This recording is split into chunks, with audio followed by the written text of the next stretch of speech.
Welcome to episode 19. Welcome to episode 19 of the Mouse in the House podcast. We are currently 4 games into the NBA Finals, and after game 3, if you asked me how it would have went, I was like, the tide is shifting, but now fuck no, the tide is not shifting at all. Matter of fact, the tide is shifting so little that they've converted me. Congratulations. If you this is reversed. If you know what jersey this is, you two probably know what jersey this is. Folding like origami.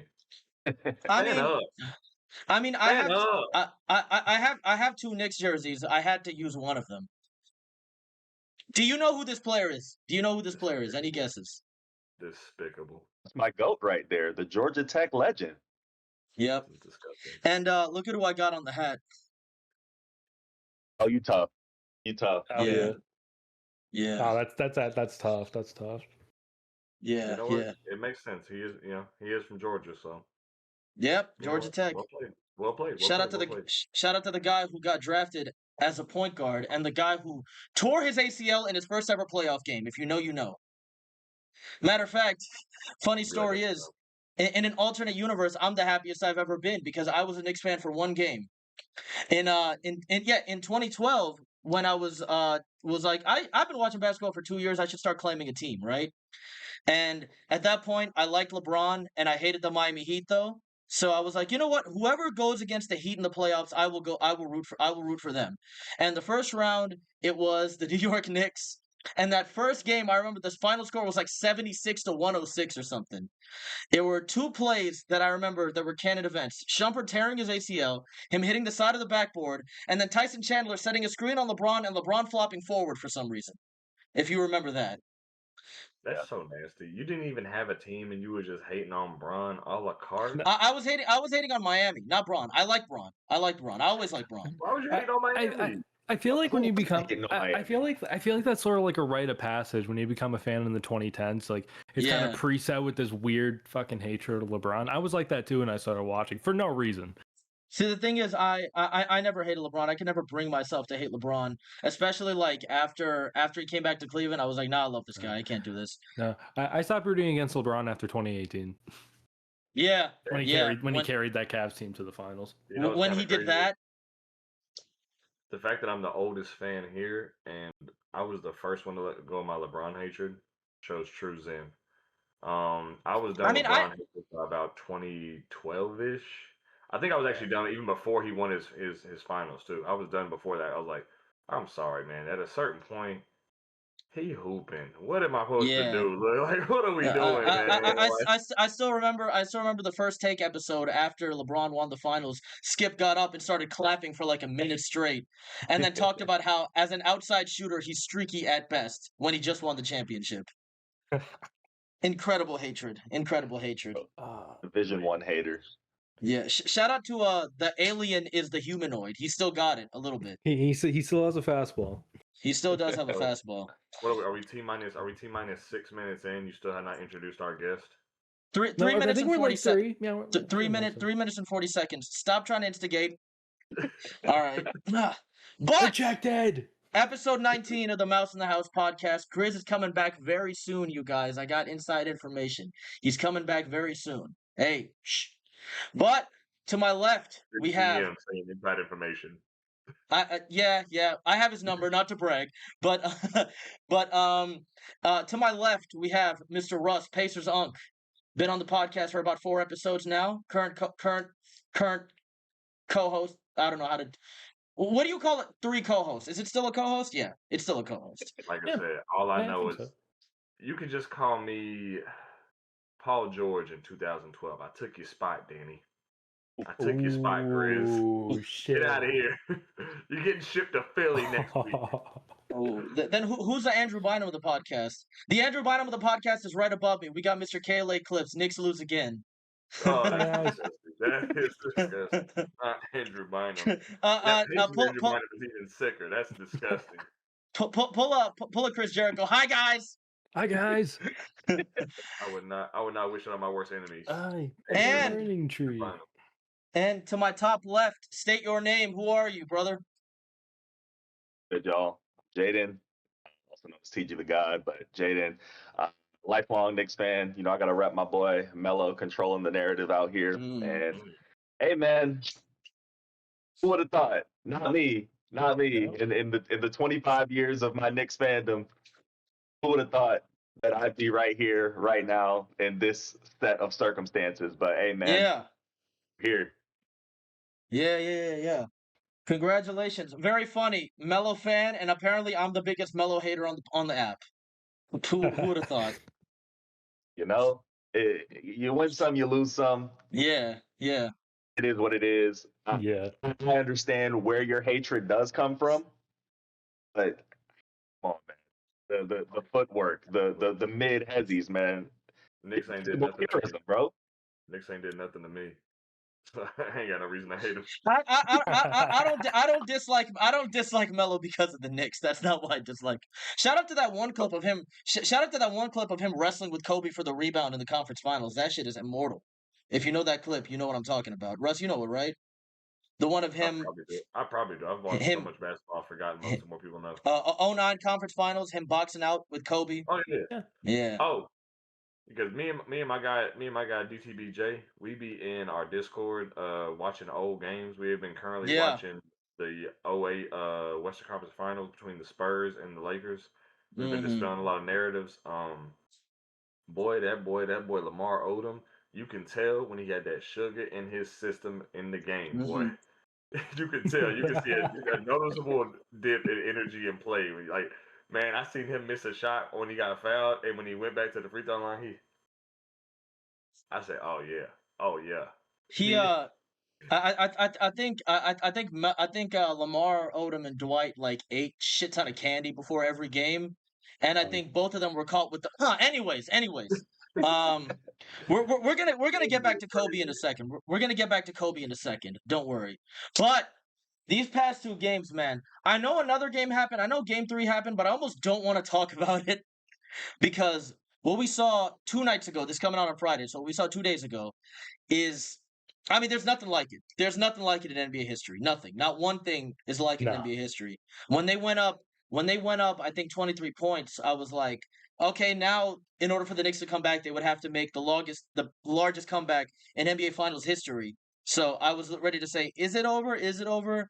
And then third quarter started happening. They started falling in love with the three. Knicks started making every single shot. The Midas touch when the ball was in their hands. I was like, yeah, this is gonna happen. It's gonna happen. And then the fourth quarter happened. That barrage. I was like, well, team of destiny. Can't do nothing to stop it. You can't do anything to stop it.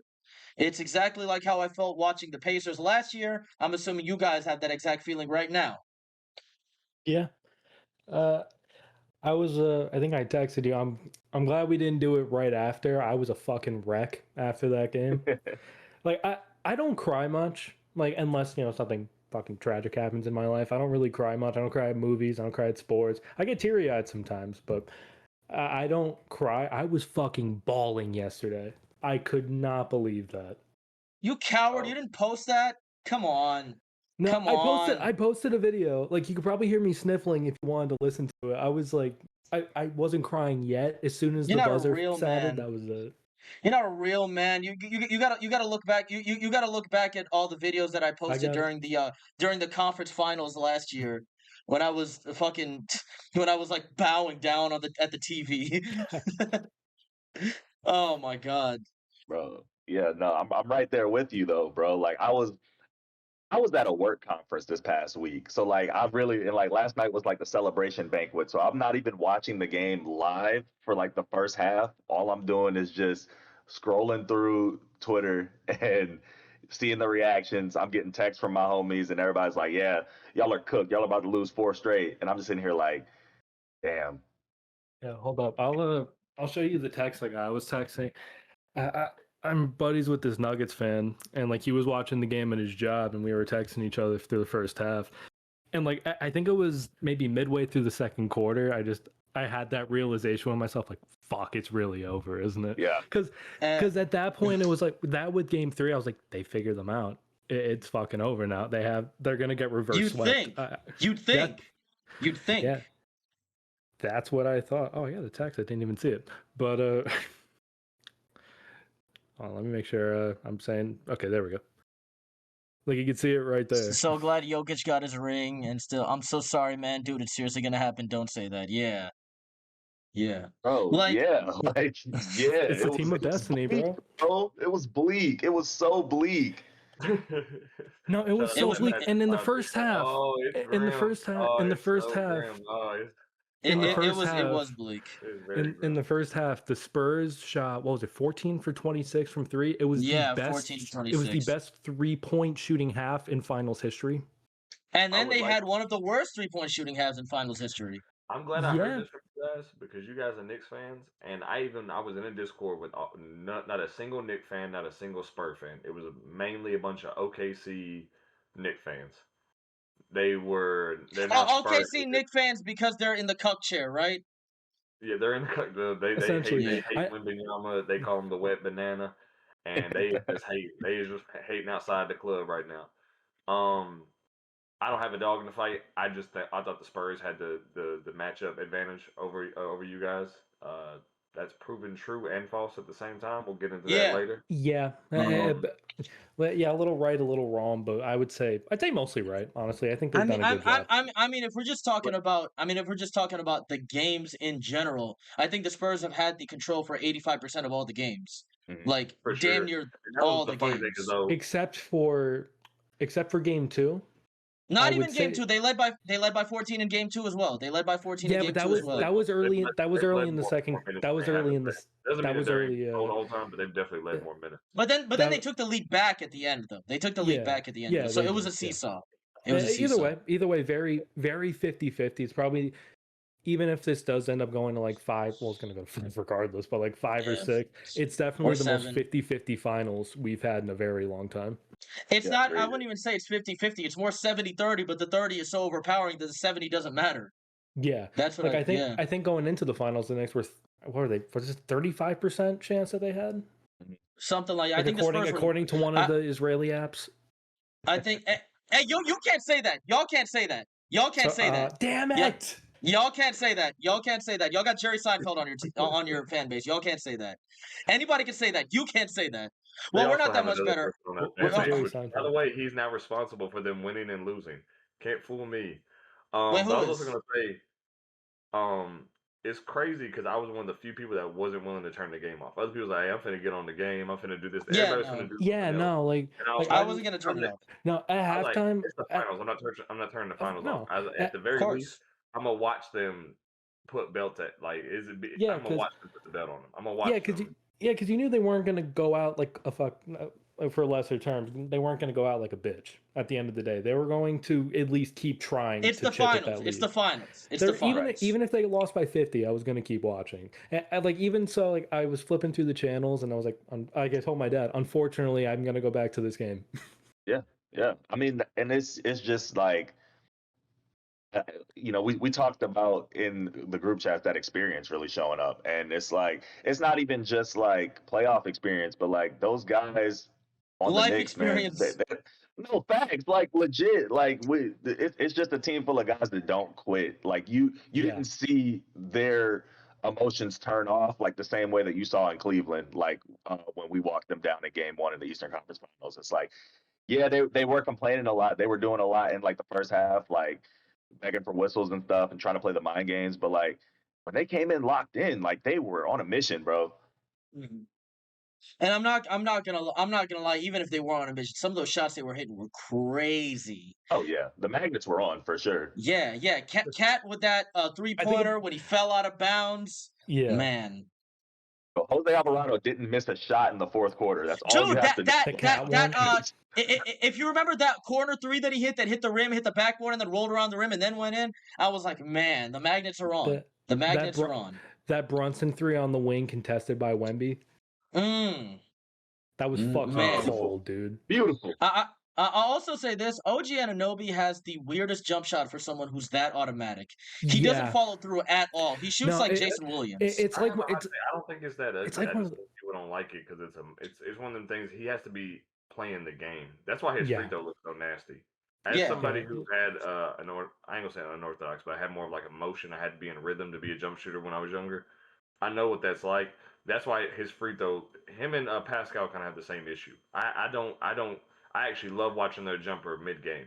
Free throw, I cringe a little. OG shoots like white chocolate. His form is the exact same as white chocolate. It's the exact same. I've watched enough white chocolate to know that. I ain't gonna lie, this is OG hate right here. No, it's not OG. It's not OG hate. It's not OG hate because for a guy to have that type of form and hit it that well is insane. And I'm like, I don't think he's missed a single corner three this series at all. I don't think he's missed one. It doesn't seem like it. Even with a man in his face, hand all the way up here at his face, does not miss. And it's incredible. And it's a shame that he's not going to get Finals MVP because star bias is a thing. Well, if we already said it, he ripped the Band-Aid off. That's my vote. And that's mine too.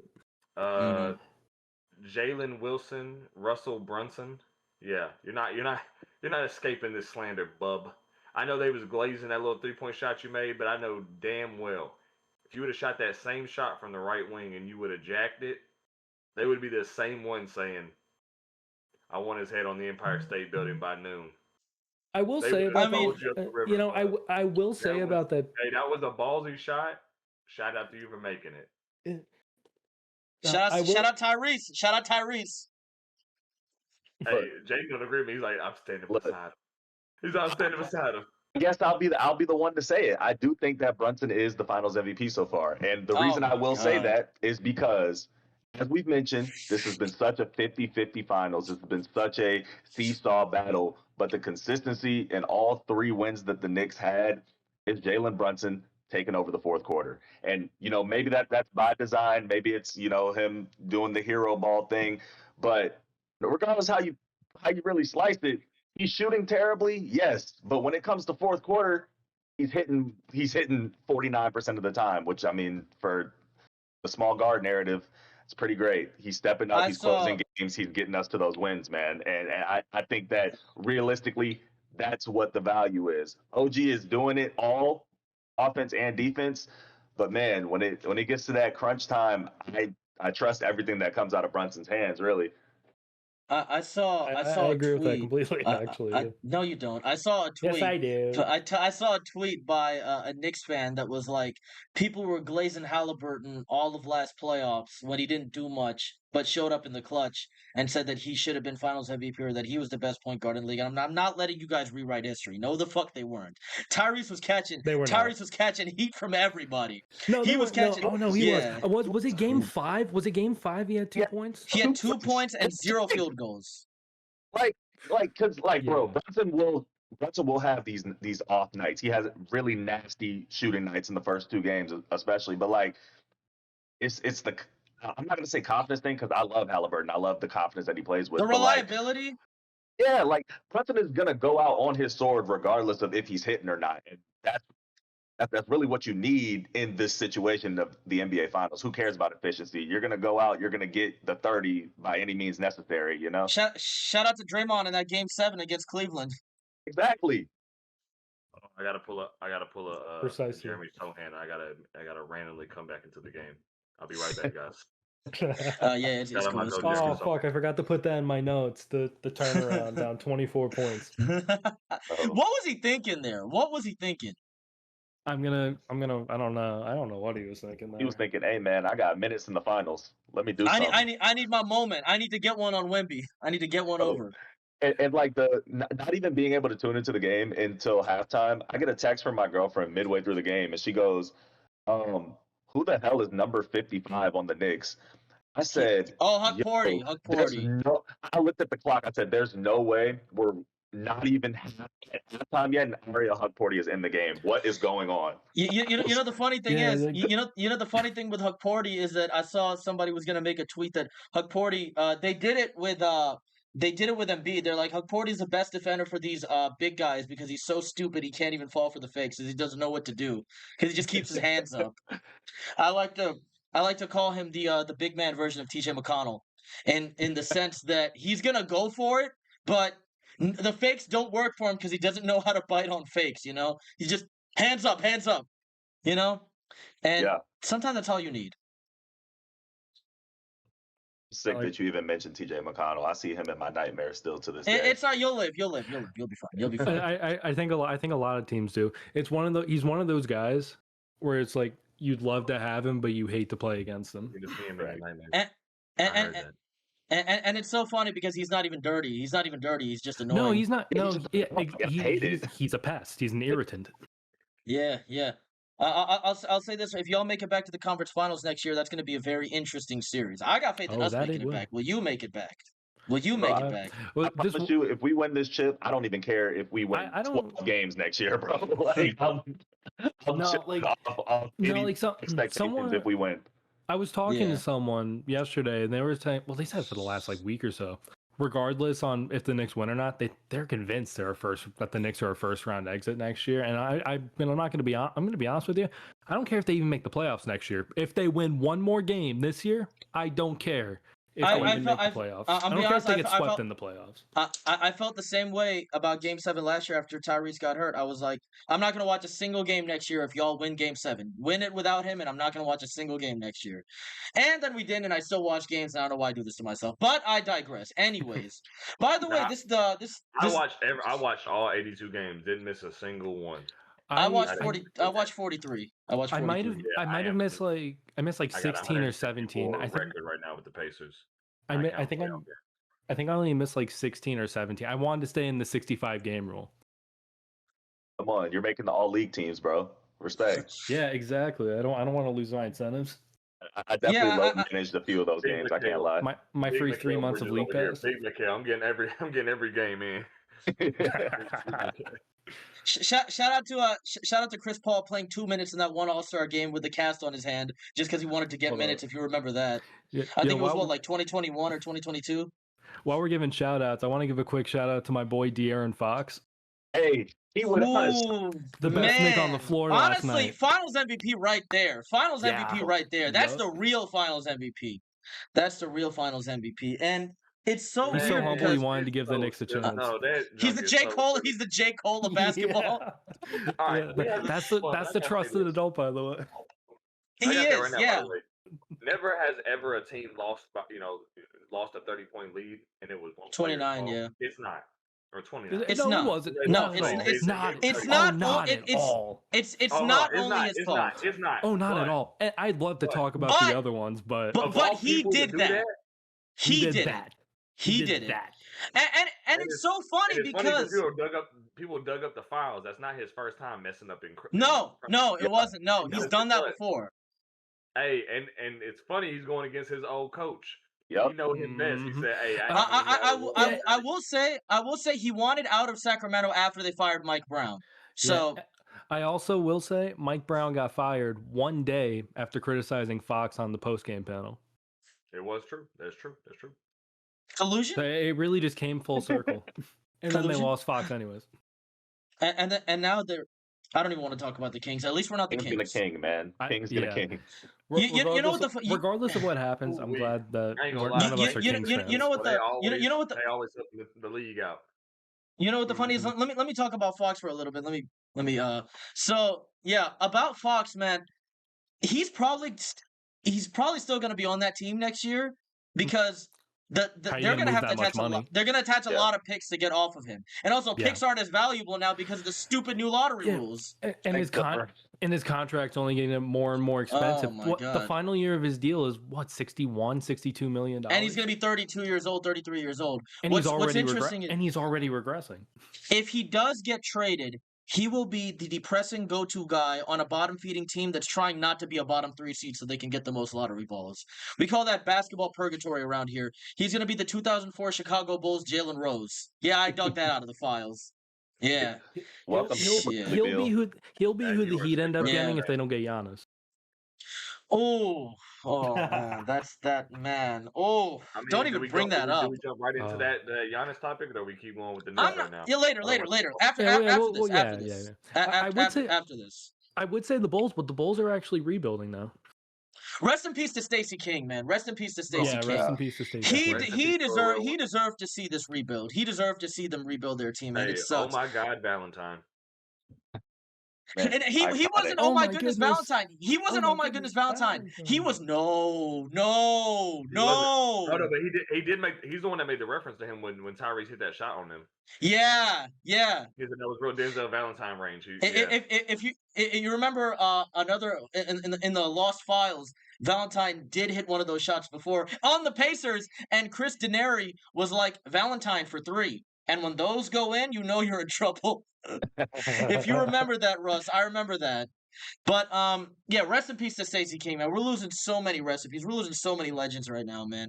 Stacey King, one of the few guys that could get me to randomly tune into another team's game just to hear him talk.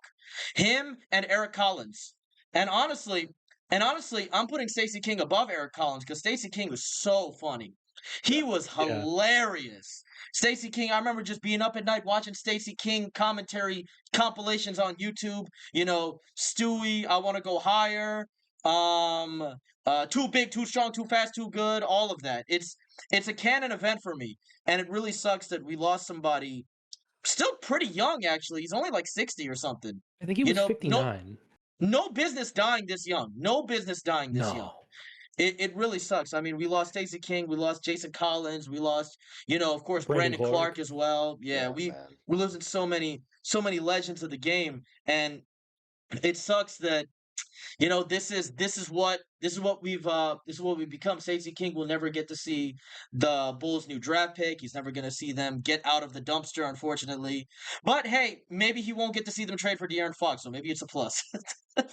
Yeah, I mean, you gotta end it on a positive note. Shout out Magic Johnson. Not gonna say that. I was gonna say something that would have come off crazy. Think before you speak.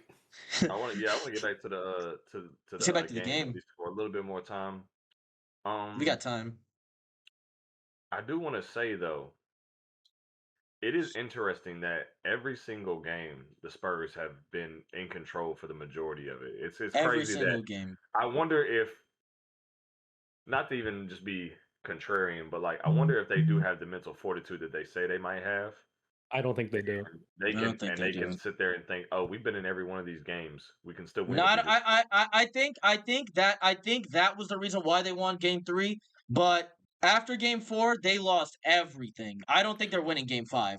You don't come back from that. You do not come back from that, especially as a team with an average age of 25. And the main reason why their age is even as high as 25 is because of the old geezers that are on the bench. So their average age is really like 23.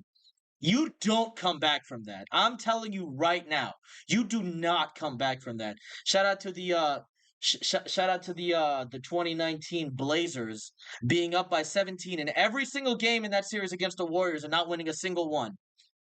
I remember I listened to those games on the radio because I was like, I'm not even going to bother watching this because I know what's going to happen. And I was 15 at the time. I knew. Right. And it's like you can. It's really the little things that are more revealing. I know the clip that's been going viral is Wemby getting into the shouting match with Mitch, saying "I'm in your head, boy," and then just coming back and disappearing the entire second half. He George Hilled it. From that moment, the breathing routine and both of those free throws, man. From that moment onwards, from the flagrant for Mitchell Robinson to the end of the game, he was 4 for 18. He started the game 5 for 7. I would say 8 under the rim. Oh yeah, Wemby. Was he not? No, he wasn't. No, to start the game, he was 5 for 7. He finished the game 4 for 18. I even thought he was better than that. So yeah, no, he finished. I think he played well at first, and then he let it. But I will say that stuff happens. Guys missing shots, guys having bad halves. It happens. This is the NBA shooting variance of the thing. Again, we would know. But Fox chose to take that layup. That was a decision that he made. He made that decision. That much shooting variance. He did. You got it. You got to get down lower too, though. It shouldn't, and it also speaks to And he sorry to cut you off. He did go lower as well. Like he started Game 4 the same way he was in Game 3. 8 of his 11 makes in Game 3, I think it was 11 makes, they were all in the paint.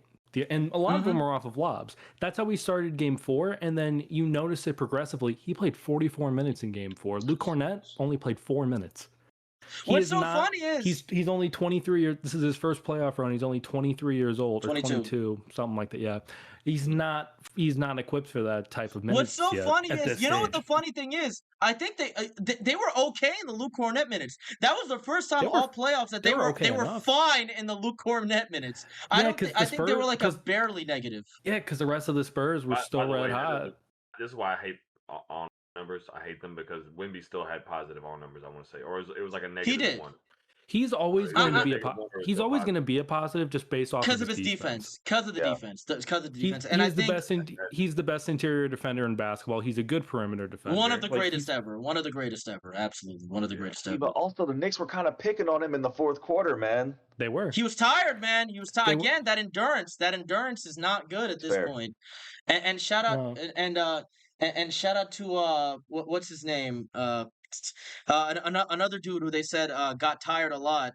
I forgot his name, but another star that they said got tired a lot. But man, Wemby just was not. How do you train with Shaolin monks and then you get done up by the Shaolin monks of Wu-Tang? Come on, man. They were too busy teaching him how to rage bait. They were too busy teaching him how to rage bait and getting him new materials to shave his head with. Yeah, but not about endurance. Not about endurance. You did no cardio in China, man.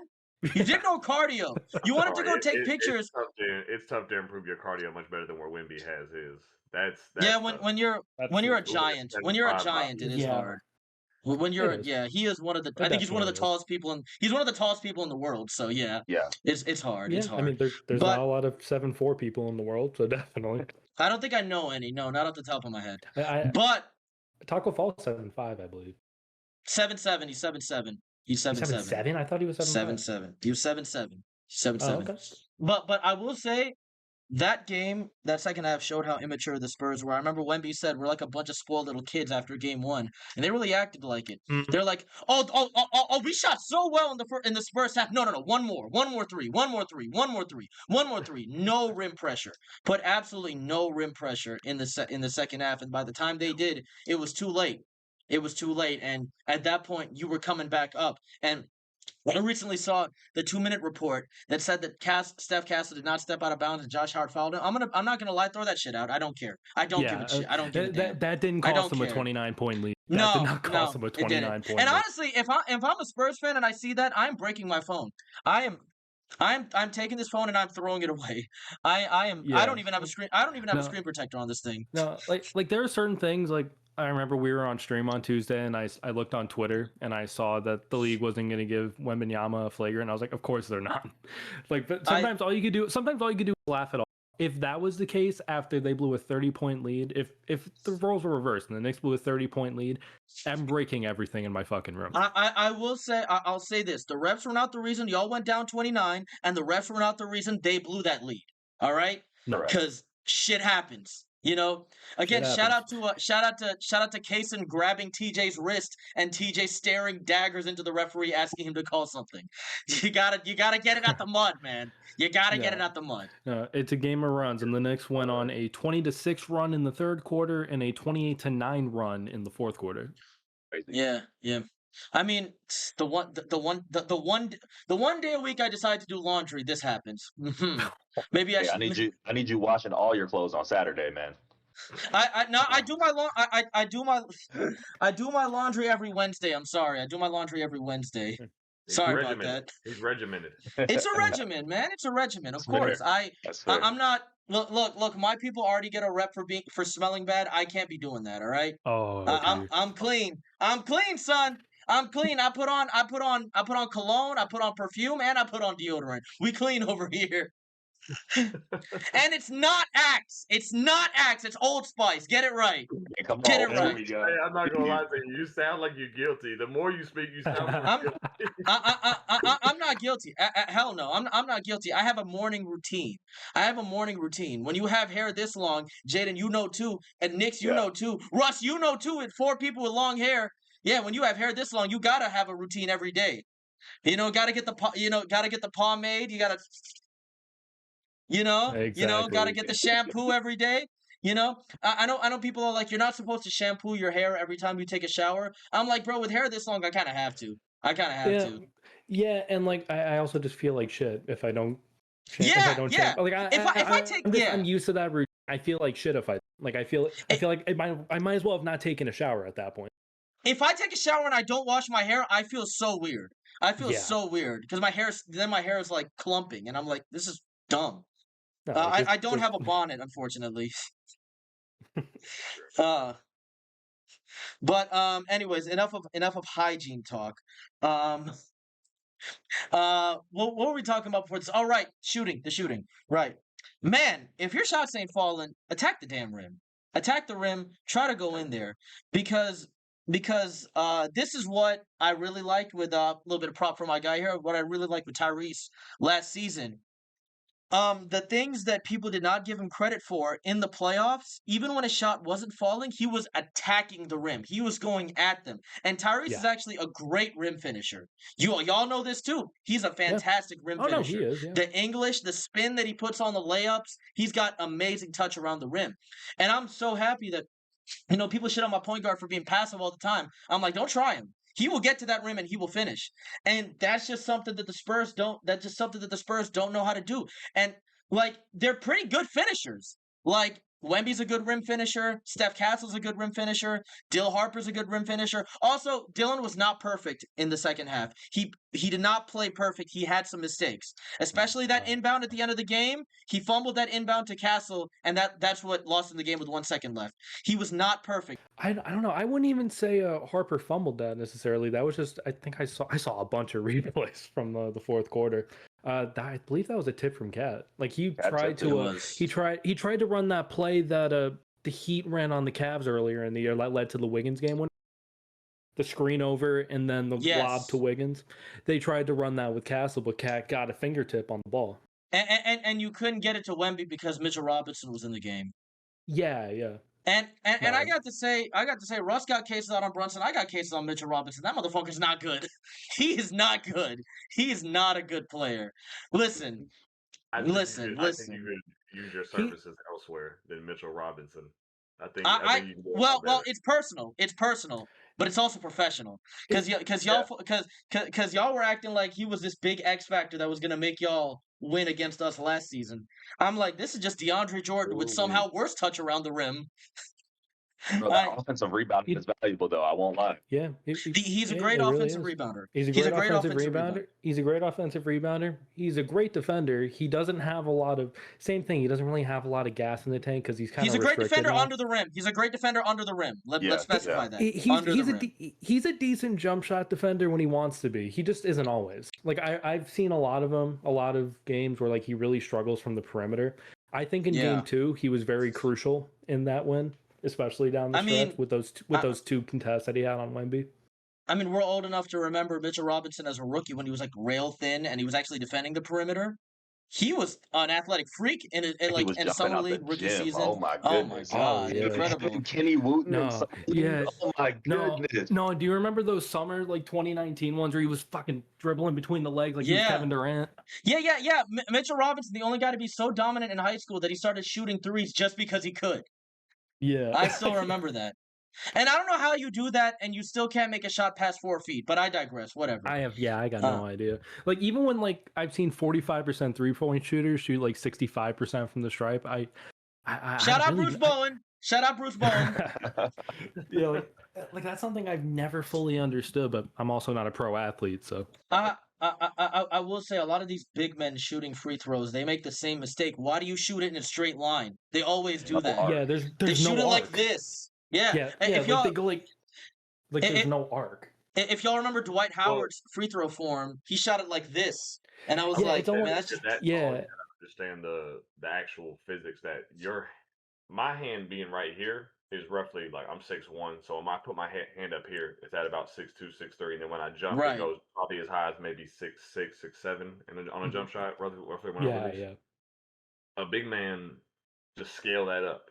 If he's 6'10", 6'11", 7 foot, etc., his hand is then going to be over 7 foot, and then if they're going to jump high, if they're going to jump it on their jump shot, it's only going to get less arc on it. Well, I would say it inherently will have that way because people like Dirk. But naturally, people want to throw it towards the rim, and that's why you see those people. They don't usually have like that much arc. I mean, shout out to DeAndre Jordan. He actually did have arc on his free throw. He just missed. I was just gonna say that. DeAndre actually had too much arc. He had too much arc on his free throw. If y'all remember, he shot it like this, hands all the way up in the air. If I remember correctly, he had some later seasons where like his free throw percentage was actually okay. Not great, but okay. Is Andre Drummond a good free throw shooter now? Is Andre Drummond a good free throw shooter now? Not that I remember, but he shoots threes, so he's a good 3-point shooter. That's not ironic. He's a good 3-point shooter. Well, I know that, but shout out to Bruce Bowen. Let me take a look. Andre, we do research here on the Mouse in the House podcast. Look at this. No. Live basketball reference. They looking at the basketball. Me and Jaden watch the game. I know how y'all watch it. I know how y'all watch the game. Yeah, I got my hold up. 63%. That's pretty good for him. Can't wait to watch basketball. Yeah, man. We calculators. We done with calculators. They need the extra functions. Good point. That's a good point. So Russ, do you agree that basketball is not about numbers? It's about who's a bitch and who isn't? Do you agree with that? Ooh, do you agree with that? Shit. Do you agree with that? Jaden is scared. Jaden's like, oh my. Do you agree that basketball is about who's a bitch and who isn't? Do you agree? Hey, man. Do you agree with that? Would agree. Who would agree?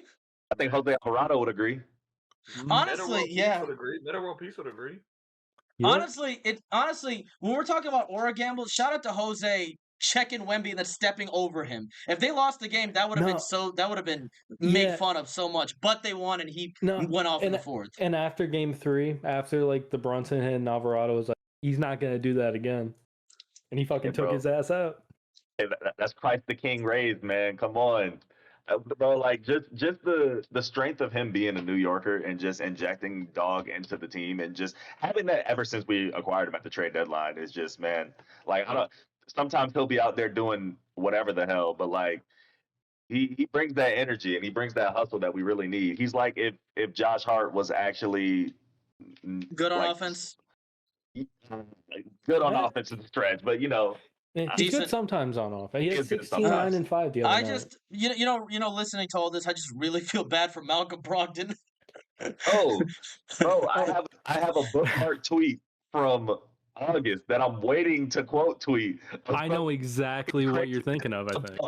Be a Knick, retire. Hey man, be a champion or retire. Maybe we'll see. Yeah. But does he still get a ring? Can he still get a ring? I don't think you have to play in a regular season game to get a ring. I believe so. That's my belief. Yeah. Okay, got it. I don't think that's color, bro. Yeah, that's not the tweet I thought you were gonna say. The tweet I thought there was this one that I saw was every team that he left, they ended up winning a championship almost immediately after. With the Bucks in 2021, the Pacers went to the finals. Almost.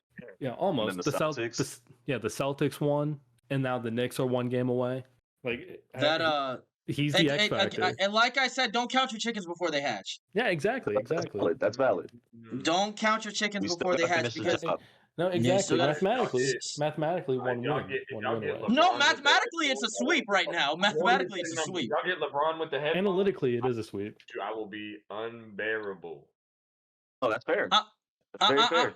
I'm not gonna lie. I hate that trend so much. I remember y'all were doing it too last year when we went on 3-1 on y'all with the Brunson with the headphones. Yeah. It's just stupid. I don't care what nobody every time a fan base buys into that, it doesn't happen. It doesn't happen. Well, Don's not walking through that door, man. Tell that to the Magic. I don't think they did one with Cade. Is the funny thing. The Cade, the Sixers fans and the Pistons fans didn't do it. Yeah, I'm on the wrong side. Man, the Magic would have won that series too if Franz wasn't hurt. I want the game 7 just for more hoops. I don't actually care.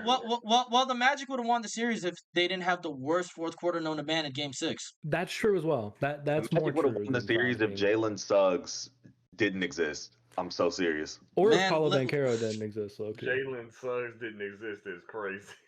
Bro, if Jalen Suggs didn't win that series in 6, bro. Real shit. Put Tony Roden in his place, and I'm sure they win that game. Bro, put Langston Galloway in there. I'm telling you, they're winning. No, dead ass. Put James Flight White in his place, and they win that. Bro. Yeah. Give him a ring. Give James Flight White a ring. Give him a ring. Absolutely. Hey, I need Mindaugas Kuzminskis to get a ring if we finish Ron the job. Baker. Ron Baker. I'll message. I'm buddies with Ron Baker on LinkedIn. I will message Ron Baker and give him a ring. LinkedIn is crazy. Yeah, no, that's who else is getting a ring? Is Lou Admonson getting a ring? Seeing him on yeah, for sure. Yeah, sure. For sure. Anthony Early gets a ring too. I don't care. Yeah, Clancy. Oh, dude, he got shot for this team. I'm telling you. Yeah, he took a bullet outside of that strip club. Rings for just for anybody who played a literal minute. Didn't even play a minute. Anybody who logged into the facility. Jimmer Fredette, check the mail. Listen.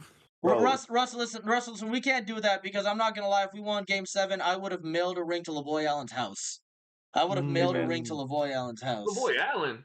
What about anybody who played for us? What about CJ Miles? He probably would have already gotten one. I'm pretty sure he's a team photographer. You could have said Paul George. You said Lavoy Allen. You said the person that robbed for Danny Granger.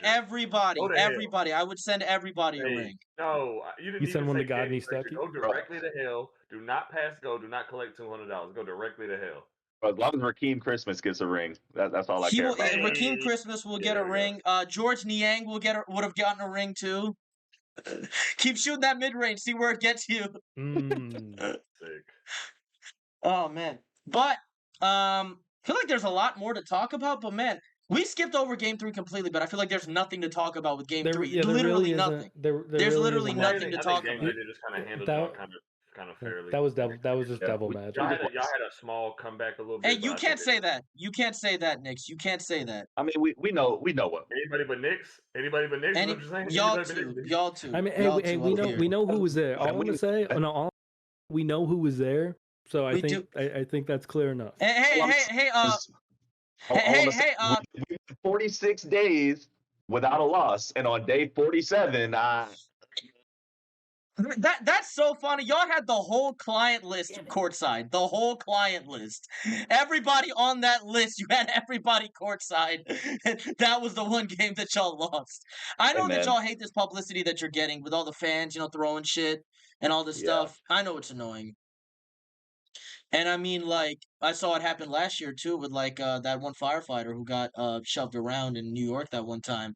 I think it's very stupid. Firefighter getting beat up in y'all city is crazy, though, too, though.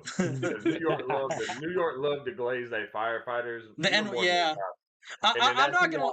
That's the one Pacer... I know there was at least one other Pacer fan in them stands. Y'all chose the firefighter. Well, the one other Pacer fan chose to stab someone, so... Yeah, that is true. That is true. What? Get good, Scrub. Sound like I got some. Yeah. Get a better immune system. Jokes aside, I do think it's kind of crazy. Y'all up the ante this year though, because there's been like multiple videos of different people. I'm like, bro, people just trying to go viral. I hate it, man. Yeah. I would say like literally throwing eggs at Wemby. One person, the kid that had his jersey ripped off slowly. That one like a child. The egg thing I didn't mind. I'm not gonna lie. I'm not gonna lie to you guys. I didn't mind the egg thing. You didn't mind the egg thing. 40 at least. No, I didn't mind the egg thing. I especially after clips I've seen today, he tried to like fucking break OG's fucking. No, he did try to curb stomp OG's knee. That was kind of crazy. I didn't mind him getting an egg thrown. I don't know. I've seen multiple angles of that play. I could go either way on that. Yeah, that's just. I don't know. The egg thing's kind of funny to me. Maybe I'm just a bad guy, but it's like the idea of him walking back in the hotel room with egg on his head is just really funny. I'm sorry. I don't think they hit him. Did they hit him? That's the only thing I don't mind. The other things were fucking crazy. That one I don't mind. Yeah. Like that one Knicks fan trying to hit somebody with a garbage can lid. What is this? ECW? Stop it. Yeah. Stop doing that. Man. Like the guy getting his hair lit on fire. Like, what are we doing, man? Yeah, uncivilized. That's nuts. That's wild. And you saw he was so nervous too. He looked so nervous, man. But I will say it sucks to have a concentrated group of people, a vocal minority, represent your whole fan base. Because shit, I mean, we're an Indiana basketball team. Motherfuckers are racist there, so can't do much. Well, but hey, don't let New York fool you. Oh yeah, we know. Yeah, we know. Yeah, we know. True. Yeah, I will say I can cop a plea because every time somebody makes fun of me for saying, "Oh, you're a Pacers fan," and you're calling another fan base MAGA, I'm from Atlanta. I'm from Atlanta. I'm from Atlanta. I'm from one of the bluest cities in the country. Can't blame me. Can't blame me.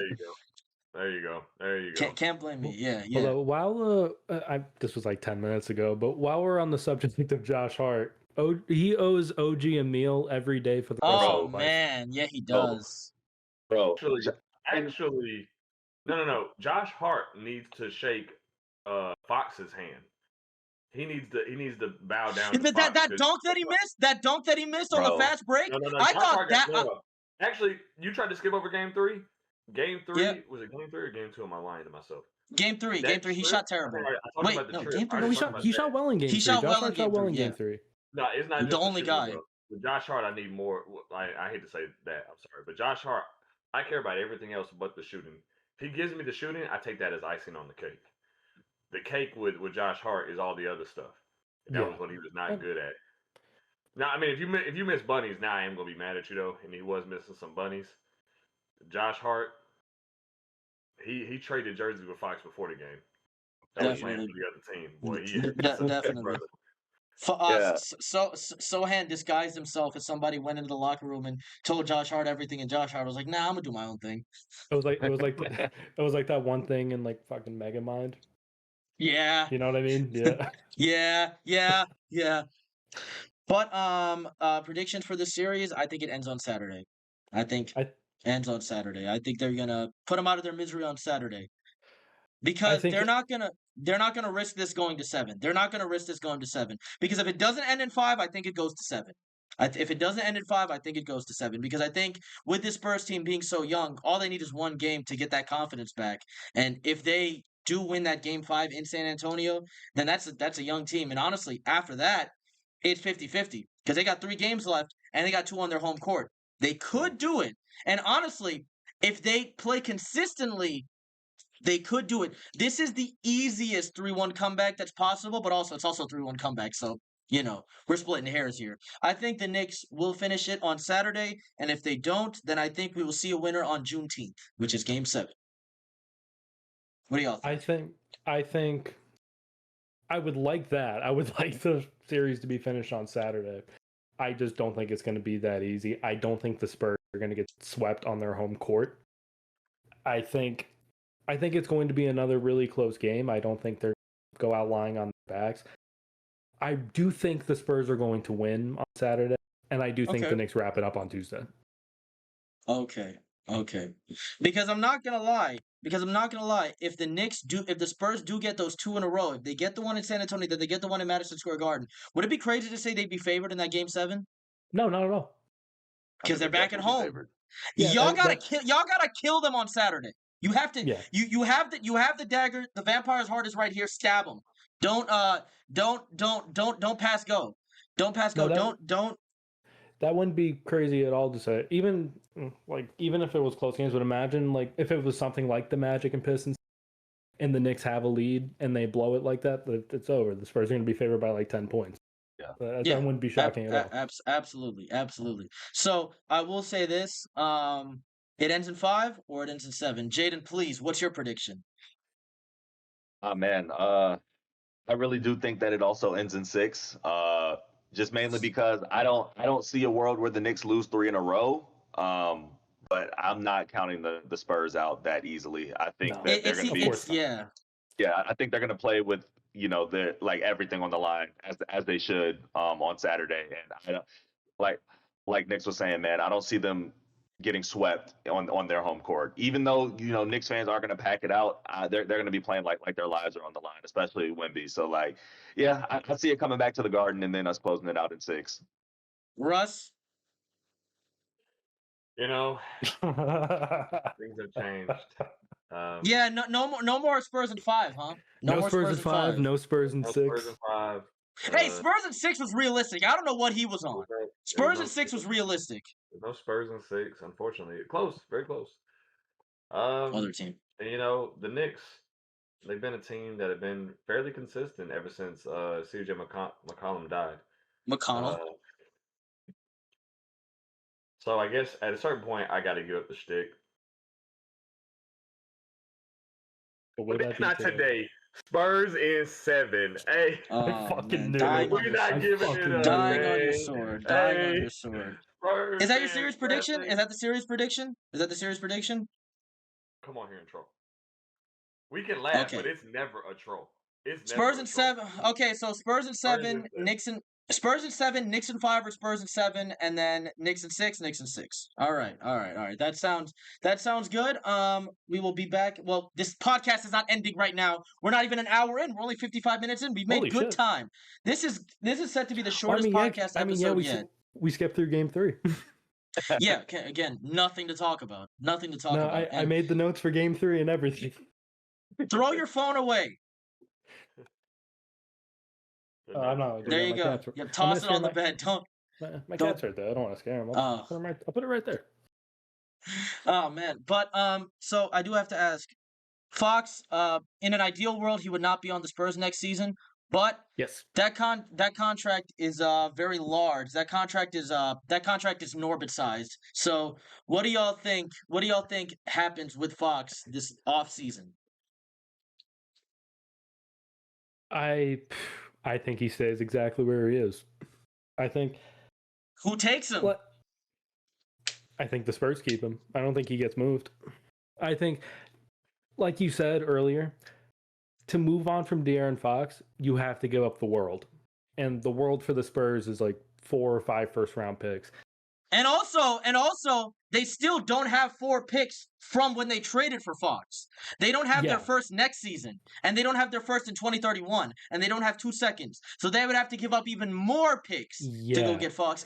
And picks are less valuable now because of the stupid lottery odds. Yeah, I don't see a world where he ends up somewhere else just based off of what it would take to unload. What do you think, Jaden? I think Fox is about to become the highest paid 6-man of all time because I agree. I don't think that the Spurs are gonna move him at all because they. You think his ego handles that? You think ego handles that? I think he's gonna request the trade, but Pop is just gonna low key laugh in his face because like what are we gonna do? What are we gonna do? Like, hey man, Dylan Harper's ready to take that spot. We're not gonna give up the world to get you out of here. So.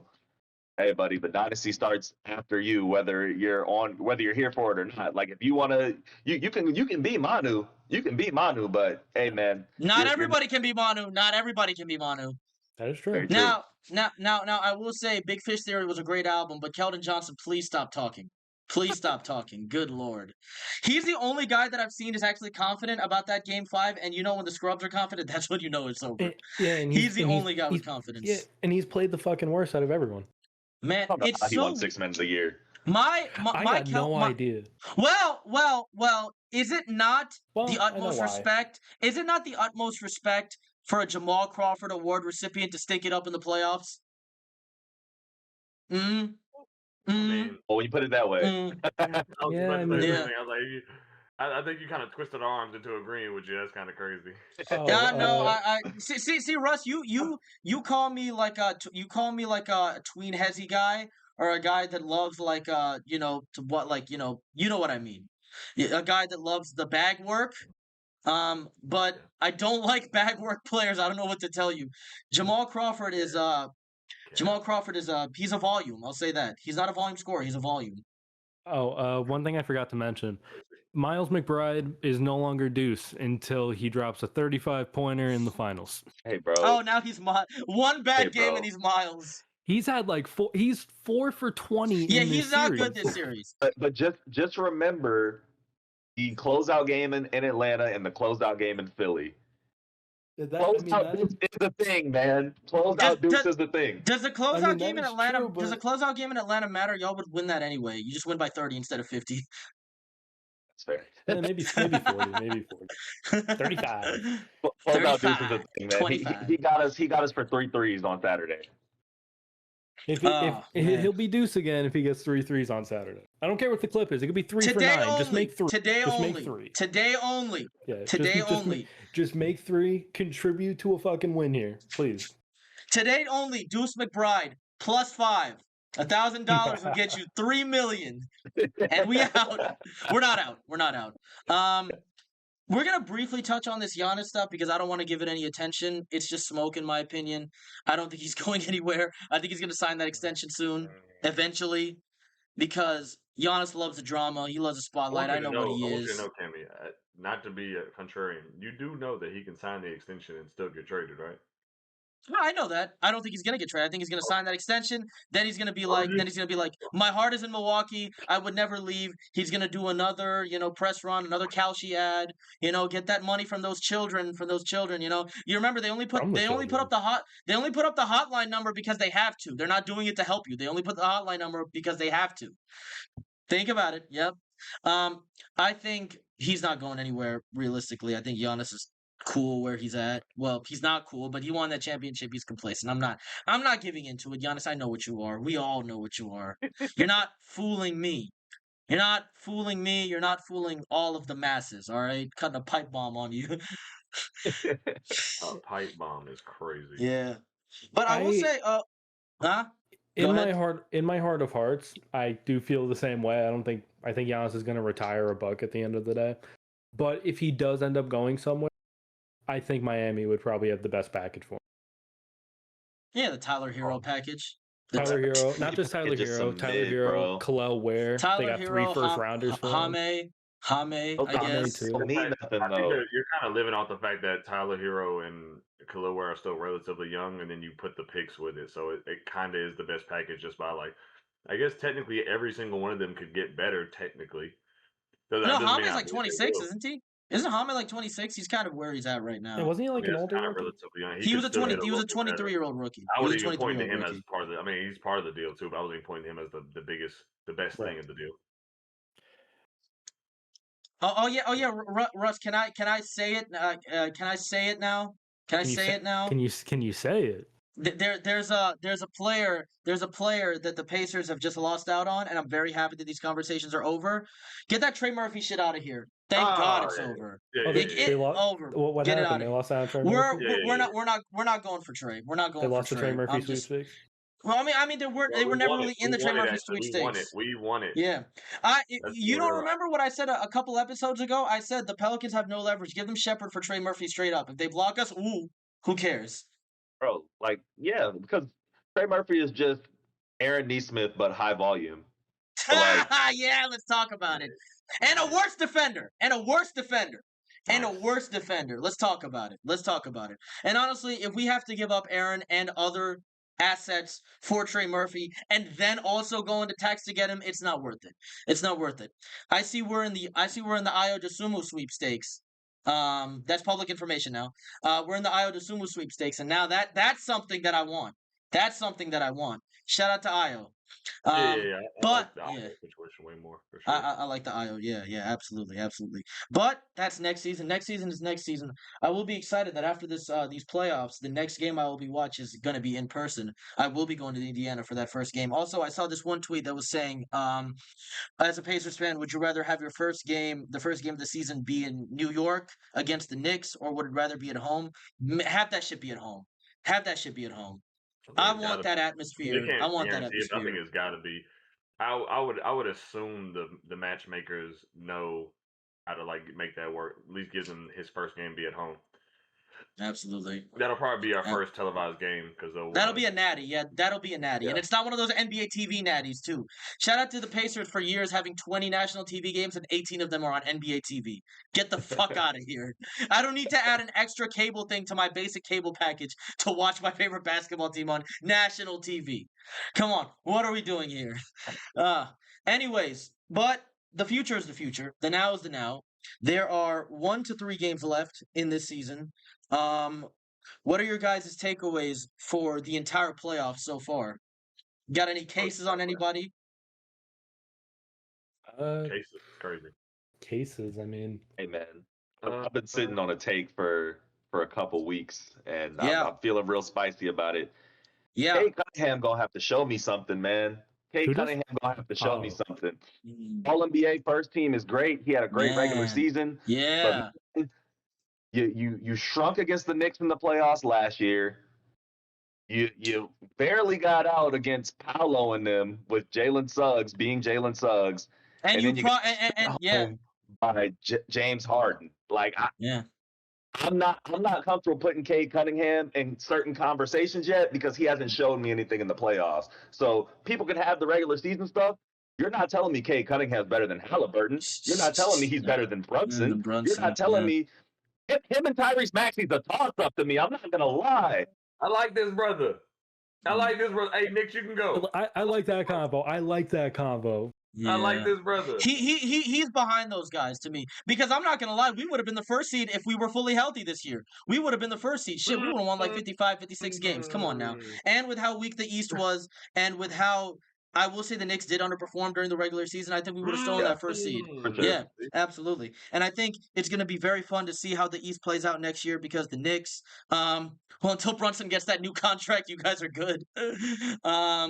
Again, just one of these next three. You gotta win one of these next three because if you don't, my Knicks fans, do y'all think he does it again? No way. No way. Absolutely not. That's a dumb decision if he does. Well, he sacrificed. Wait, how much did he sacrifice? He kind of got cheated the first time. He was willing to do it just to be a prove it type of situation. Because he got a descending deal. He got a descending deal the first time. He did. The second one, he was being super nice. Obviously. Too nice. Too nice. It was super cheap. Too nice. Too nice, but without it, they wouldn't have been able to re-sign OG. Absolutely they wouldn't have been able to get Bridges. They wouldn't have been able. Well, they still would have been able to get Cats. Yeah, but got Cat for Julius Randle. They could have got Cat or Bridges. But not all of them. No, you're right. Not all of them. Especially no, they wouldn't have been able to get all of them. Also, Knicks. I will say, I remember when you guys fired TT67, you were questioning it. I don't know why you were questioning. I was in your mentions. I was like, this is a good decision. Trust me, this is a good decision. For me, it was questionable depending on who they got. The two people I had in my mind immediately was the guy I preferred, Mike Brown, and Taylor Jenkins. Mike Brown should have never got fired. He should have never gotten fired. He got scapegoated. Yeah, and you can go through my tweets when he did get fired. I was defending the fuck out of that guy. He should have never gotten fired. Mike Brown's always been a good coach. The only time he wasn't a good coach is with that little stint with the Lakers in like 2013 when he was replacing Phil Jackson. But that's also you're replacing Phil Jackson. And that was also one of the most dysfunctional teams ever. Dwight Howard had a massive lump of fat in his back and he was getting called soft because he decided to still play. Dwight, I will defend you until the end. Man, it's a damn shame how they scapegoated Mike Brown. And then he got scapegoated in Cleveland. He got scapegoated in LA. He got scapegoated in Sacramento. Yeah. And now he's going to win a championship. Yeah. Mike Brown is, you know what? Doc Rivers, move over. Move over. I got Mike Brown above you all time. I have Mike Brown above you all time. You're not wrong. You're not wrong. I have Mike Brown above you all time. If they win one more game, I agree. Yeah. Oh, if they lose the series somehow, you're right there with Doc Rivers. It'll be very funny seeing. No. You know, one L ain't gonna do it for me. I'm sorry. Doc got too many L's with too much talent. He got too many. He got too many. He has like a ton of 3-1 multiple. He's living off that 2018. Well, that whole Celtics team is living off that 2018. Yeah. Not Ray Allen though. Ray Allen won another one. Ray Allen is good. Yeah, and Rondo. But everybody else, KG, Paul Pierce. Paul Pierce talks about that shit like they were the greatest team of all time. Get the fuck out of here. Man, when y'all went and faced LeBron in the Heat, y'all shrunk real quick. But I will say, conference finals next year, if y'all make it, it'll be bald white man versus bald black man. We'll see who the best bald man is in the coaching battle. We'll see. Maybe Rick gets that 5 o'clock shadow or that cul-de-sac haircut back, so he's not bald anymore. But it'll be definitely interesting. Y'all got a lot of money to hand out to players this offseason, though. Maybe you'll have like the side do like fucking Hulk Hogan or something. The Paul Heyman joint. Yeah, the Paul Heyman.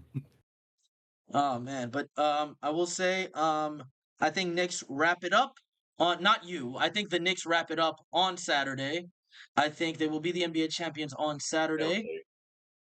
Look, man. I wish I could say that, but I'm not going to say that because I'm a hater, but I'm realistic. I have been realistic all these playoffs. Oh, this ain't hate. This is love. This is tough love. You don't understand it. This is Vassell and Champagne love. Get ready I love for a Vassell and combined Champagne. 42 from those two brothers. In the first half, and in the second half, they combined for 4. You say all that. I didn't say it. Champagne's probably due. Champagne went. Hey, look, Champagne's probably due. Champagne went 2 for 9 yesterday or 2 days ago. I will say, shout out. He's actually been cold from 3 recently. Champagne. He says he's a little dude. I will say, Champagne. I think is one of the players. He is underrated. I think he's underrated. He's an underrated player. I will say this too. I will say this. Actually, Vassell and Dylan Harper are the only two. I think I said this to y'all. I don't know if I said it to y'all or somebody else. Dylan Harper and Vassell are the only 2 players I'm not really blaming for that meltdown. No. Yeah. I'll blame Harper. I'll blame Harper a little bit, but not as much as everybody else. And Vassell just didn't get in rhythm. They put him as the inbounder on one of the final plays as well. That was nasty. I was like, why not make him? He's not a passer. He's not a passer. I don't even think he's bad. I'd just rather him be the one catching it and doing something with it to get to the rack. Yeah, absolutely. Hot take. Another conversation. We talked about guys that the Spurs should get this offseason to help make them better. It's they're not. They're not. They're not. Anyways, they're not. They're not. Anyways. I think the most that they do is they get another backup center. Because I don't think they're gonna play. They're not gonna play. They're not going to play Kelly Olynyk. I will say Aaron Gordon is cooked, but if he were healthy, that would be a good choice. He's cooked though. He's done. He's done. Cooked. Aaron Gordon is done. He should not have played that Game 7, man. Last year, he should not have played that. He was limping. Up and down the floor. I mean, my guys for them to get Kelly, fuck that. Not Kelly Oubre. Kelly Oubre don't shoot. Aaron Gordon. Honestly, how do y'all feel if they could get Zion for cheap? How do y'all feel about that? Spurs? How many games is he gonna play? He played 62 this year. If you get 62 games out of Zion in a healthy playoffs. We don't even know what a healthy playoffs looks like for Zion. Yeah, he's never played in the playoffs. That's true. But also, he played well this year. Last time his team, I mean, they got there with a losing record too. But the West is so much stronger, huh? He didn't play that playoffs either. No, I mean, if you swapped out Champagne for Zion, I don't know. They should keep Champagne, man. They should keep. No, they should. But I mean, like in the starting line, like in this hypothetical, if they got Zion for cheap, I'm thinking about that starting lineup. That spacing's fucking atrocious. Yeah. But also the rim pressure, though. The rim pressure with Harper, Zion, and Wemby, that's elite rim pressure. Rim pressure. And Stephon Castle, as he's maturing, he's going to turn the ball over less, you know? Also, and I mean, these are the guys, I mean, Zion, Aaron Gordon, MPJ, a legit shooter from the power forward position who's a good defensive rebounder. And he passes now, too, apparently. Led the Nets in assists. Who else? All 3.7. 3.7. Oh, my fault. 3.7. Who else did I say they should go ahead and get? Who's a backup center y'all think they should get? Hey, man. In 2014, Andre Iguodala left the Nuggets to go join the Warriors. What if the Spurs just go ahead and pick up Isaiah Hartenstein? They could. They very much could, because Isaiah's not going to be on that team next year. Isaiah's not going to be on. What if? We don't know that. You really don't. I don't think so. I don't. I think they're going to have to give up some of the core guys. They got to pay. They do have to pay a lot of people. Now, I will say, what if they lean fully into the "fuck you" gimmick and get Dort? Oh my god. Oh god. They're going to be. If they get Dort and they give him minutes, they'll be a 5 seed next year. You know Dort is French, and so is Wemby. He's gonna get those nepotism minutes. Yeah, he is. Dort is not French. He's Canadian. Same thing. He's from Montreal. Those people are French. Okay. If he's from Montreal, then that counts. French, and actually Benedict Mather. Yes.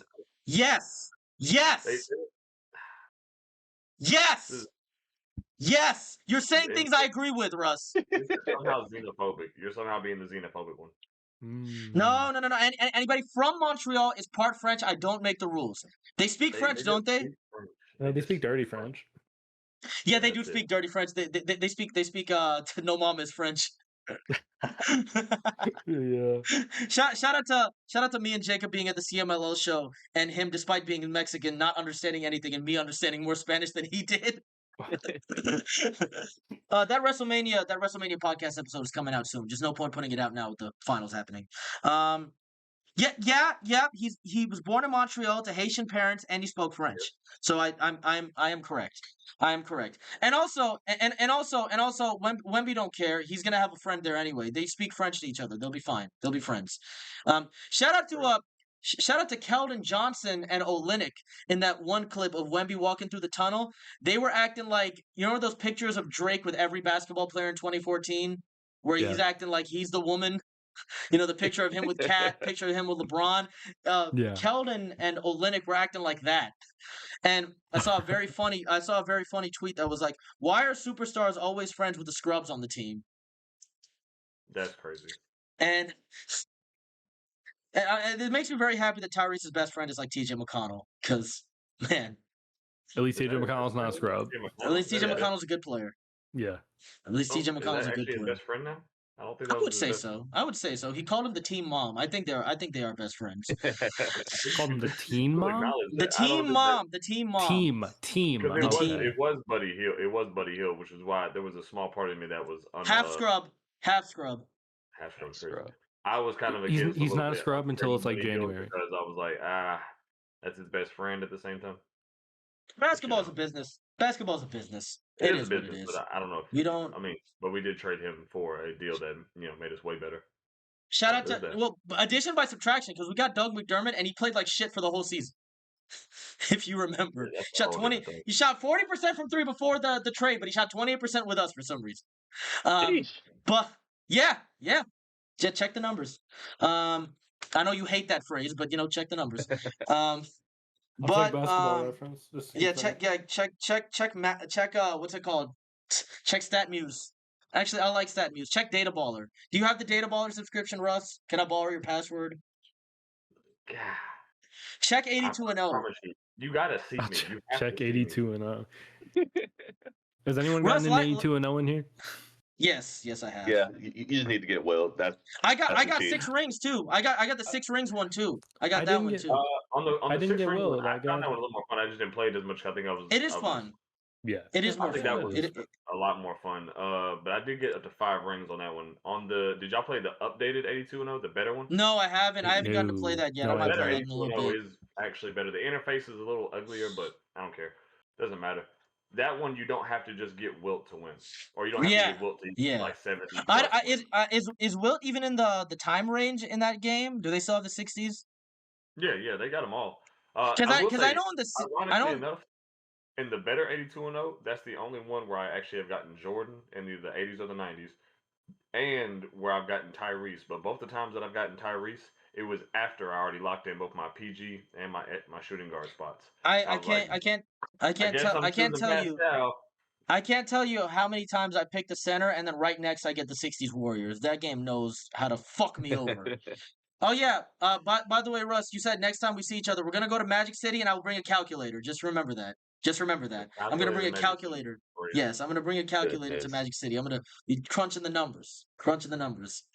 You're gonna calculate their VORP. Yes, their VORP. Their true bounce percentage. Oh, the true bounce percentage. That's actually hilarious. Oh man. True bounce percentage. Crazy. I'm here all night. It's not even midnight. We're only an hour and 19 minutes in. It feels like a long time, but we're making good progress. And also, this will be one of the shorter episodes. Shout out to the podcast getting some views lately. I don't know if y'all saw. Last episode got 260 views, and it's only been out for a few days. We're getting there. Russ, you're not a ratings killer anymore. We might sign you we might sign you to a contract extension next year. I don't know what your asking price is. We have the leverage, you don't. So respectfully, I gotta check around the league. Who y'all gonna replace with Grizz? He ain't got the edge. He doesn't have the competitive edge.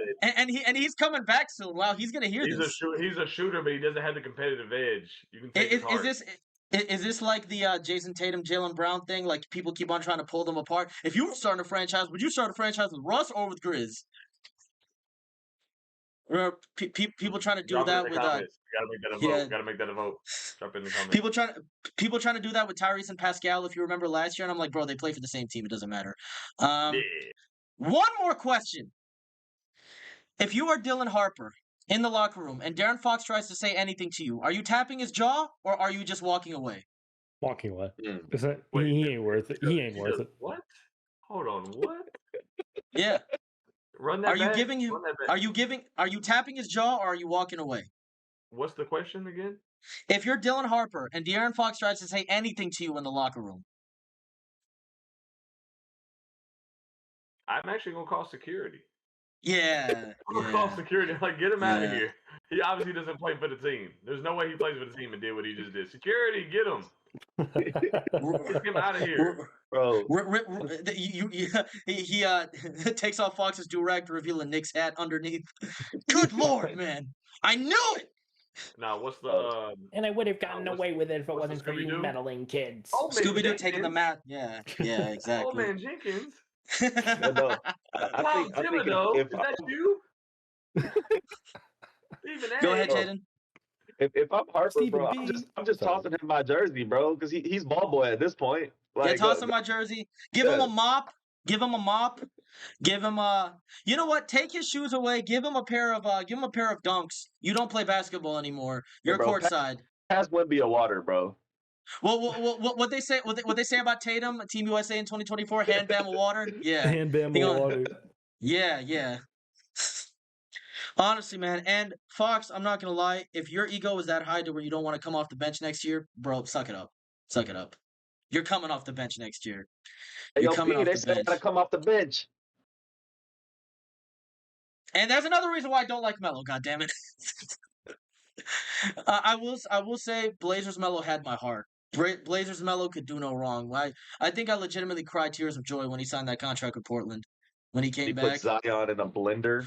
Whoo, man, good hoops. And when he came back the next year with the Rose back, Come on. You couldn't tell me shit. You couldn't tell me nothing. He was so cold. Oh my god, bro. I will say, as much as I think Melo is an egomaniac, and as much as I think he is overrated, his aura is top 10. His aura is top 10. No question.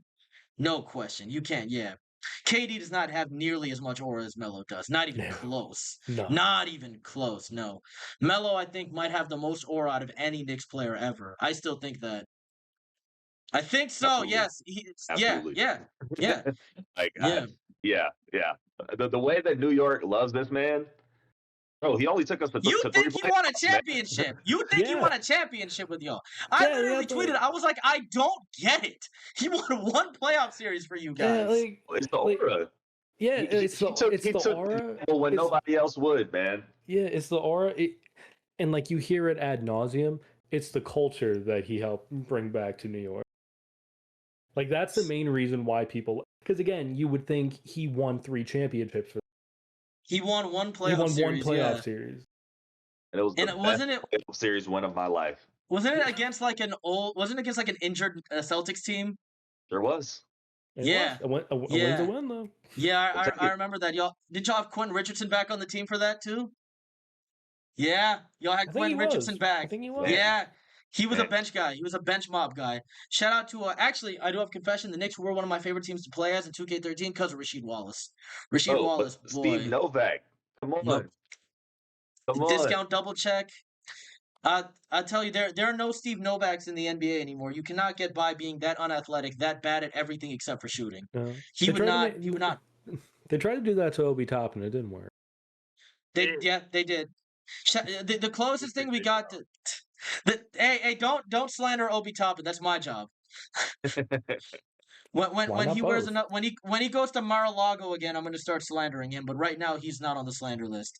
The closest thing we ever got to Steve Novak in the modern league was Davis Bertans, and that didn't last well. Nemanja Bjelica too. I don't even remember if he was that good. He was pretty good. I don't remember. I think he was on that Warriors team, wasn't he? Alan Smilagic, if you remember. I remember him because he looks like this YouTuber buddy I know. Yeah. Shout out to Anthony Morrow. Your kind doesn't exist in the NBA anymore, unfortunately. The GOAT, Anthony Morrow. Shout out to who else? Shout out to Fred Jones. Does he get a ring? Does Fred Jones get a ring? Does Fred Jones get a ring? Does Fred Jones get a ring? His P's were hot. True that. Yeah. Does Crawford get a ring? Does Crawford get a ring? Does Crawford get a ring? Yeah, I would say Crawford gets right. Crawford was he was one of the color commentary guys on MSG last year. Yeah. Oh yeah. One more thing before can we get Richard Jefferson off of this commentary team? He sucks, man. Thank you. Holy shit! Yeah, I've been saying that for years. RJ is a good novelty guy where make jokes because he's bald and everything, and I defended him for a while, but I'm like, God, that man has a vendetta against the Spurs. It's annoying. It's annoying. You know what's funny? Because I hear that about when any fan base, they get a national televised game and Richard Jefferson's on the call, they said that exact same thing. He's annoying. Yeah. He's annoying. I used to say that about him calling Knick games. Yeah. I said that for years, and then the Knicks were good, and then he started it feels like you're dick sucking him, but instead I just think it's one of those things. It's kind of like that with Reggie Miller too, where it's they play into that rivalry.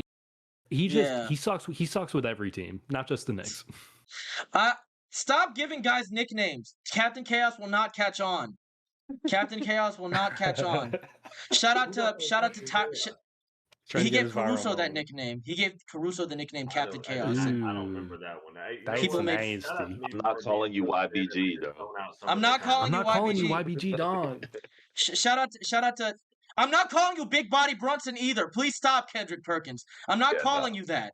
I'm not calling you that. Also, Kendrick Perkins is a fake ass fan, man. I swear. Yeah. Kendrick Perkins latches onto any team that's good in the moment. Any team that's hot in the moment. What's so funny is he's from Texas. He's from Beaumont, but he's going against the Spurs, and he went against the Celtics in that Knicks Celtics series. Nobody likes him. No, he picked the Celtics first, and then when the Knicks started winning that series, he went back to the Knicks. Yeah. Kendrick Perkins is he's a fucking nerd, bro.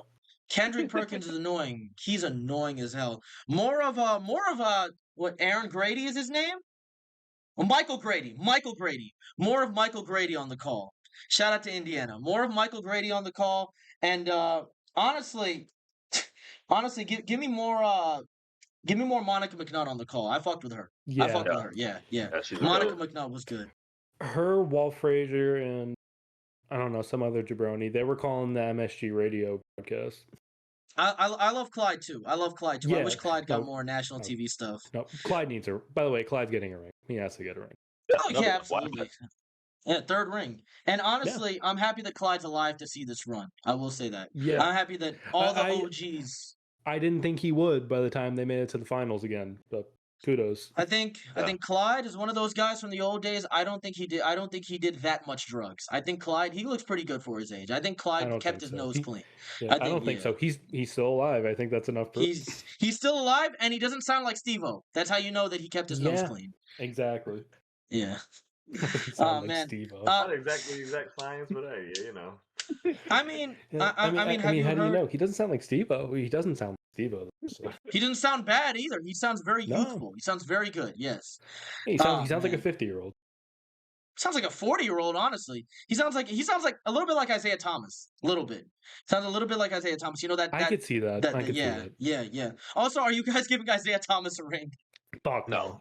Absolutely not. No, right? No. We need to get a warrant for his arrest. I'm pretty sure they tried that. I'm pretty sure they tried that and it didn't work. We need to try that. Pretty sure they. Are y'all giving Jerome James a ring? No, I'm sorry. No, I can't. No. Eddie Curry? No.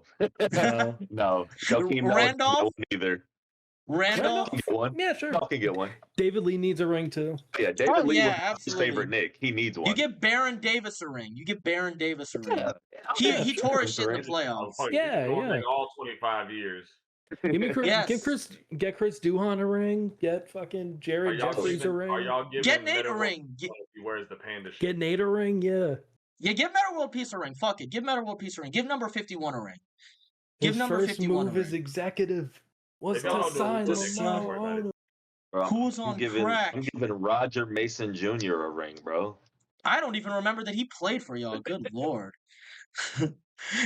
Funny thing, I was about to get real nasty. You remember when I did the gimmick that I'm only wearing Spurs stuff for the rest of the playoffs? I gave up on that, by the way. I gave up on that, by the way. Yeah, I gave up on that, by the way. I wore my Len Bias jersey today. I have a reputation to uphold.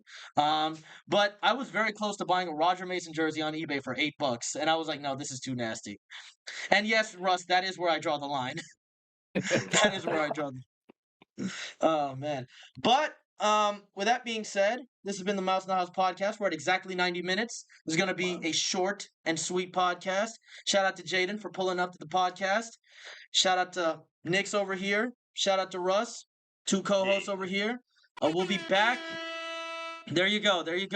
We'll be back either after game 6 or we'll be back with the series over. I don't know. All right? Because I wanted to do it every 2 games, but it's a very big chance the series ends on Saturday. Ends tomorrow. This is coming on Friday. There's a big chance the series ends on Friday. And honestly, because there are 3 games, between each team, between 3 days between each game, might just run it back for episode 20 after game 5. I don't know. I mean, if they win the series, we're going to have to run it back anyway. Yeah. But get your item. If they get a dub, then we premiere episode dub. Ooh, I got mine. There you go. Oh, come on now. Right. I got mine. Russ, get your item. Jaden, get your item. I got mine. We're locked in. Yet again, she's going for like MVP number 7,000. Shout out to the GOAT, Asia Wilson. South Carolina legend. That's the GOAT. Shout out to Sheed. Get him a ring too. Get him a ring. Get Big Sheed a ring too. All right, I got the Finals MVP. There you go. Oh, that's sick. Man. Oh, you're sick. I also got Finals MVP. Oh, I'm glad. It's very funny. It's very funny. Everybody except Russ has Knicks stuff. This is a Knicks colorway. This one, it's funny with this. This was like 2 years in the making. When they had like the big one that came out first, it was this size, but it had like the slam background. I ordered that one on Entertainment Earth. Fuck Entertainment Earth, by the way. I never got it.